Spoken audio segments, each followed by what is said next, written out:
Right, I'm on the summit of Mountains of Jupiter. I apologise for not filming the entire walk, but actually there's a long story behind it, I won't go into it. But I will film the view around, the 360 view from the summit up here, because it's a pretty delightful one. I'm glad I finally got up here to the top of Mountains of Jupiter. I've been wanting to do it for a while. Anyway, let's start. Here's our summit rock cairn. And let's start to the south. We've got Lake Piana, Mount Sperling, Mount Ida. You can see the King William Range behind it, and you can just make out, what's that? That's Mount Rufus, that's Mount Othrys, and that's Mount Olympus, of course. Then we've got Mount Byron, Gould Sugarloaf, Mount Cuvier, Mount Manfred, and Pyramid Mountains just visible too. That's Mount Gould, which means you can just see the Guardians along with the Minotaur and the Parthenon. And I reckon that's the Eldons behind it, maybe Eldon Bluff.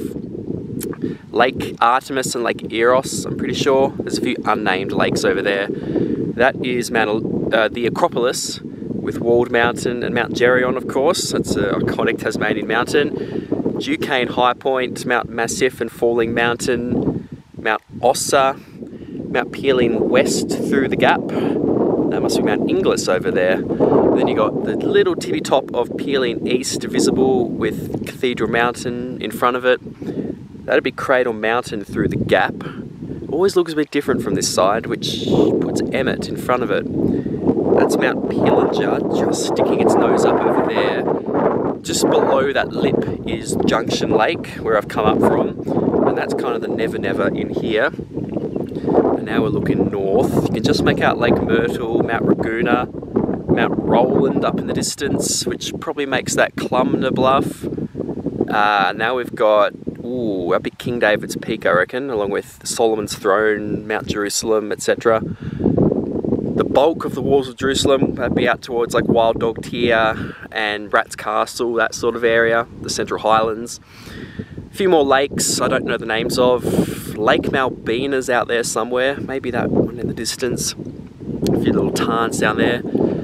And now we're looking down towards, just make out the Wellington Range, Mount Field, that'd be Wentworth Hills, that's probably Wilds Craig through the gap, Mount Mueller, Mount Hobhouse, I reckon, and maybe the Denison Range behind that, so you know, Reeds Peak and Bonds Craig. And now we're back to the King William Range and Mount Ida. Look, I thought I'd take my time on that, given this is the only video I'm doing for the walk. Really enjoyable walk. About 5 hours for me to get up here, which I was surprised by. I was giving myself 6.5 to do it. A bit like when I did the Twin Spires day trip, I just did it much quicker than I thought. But it's an awesome summit. It's kind of like Mount Ragoona, just lots of rocks, but not much scree, just big slabs, which makes for quite fun walking. It's actually very similar weather to Mount Ragoona as well, kind of overcast. No rain yet though, and I'm hoping it won't. Yeah, that'll probably do for me. Thanks for watching this video. I hope you liked it. Lots of people say they enjoy these summit kind of panoramas that I do. Yeah, thanks for watching, and I will see you next video.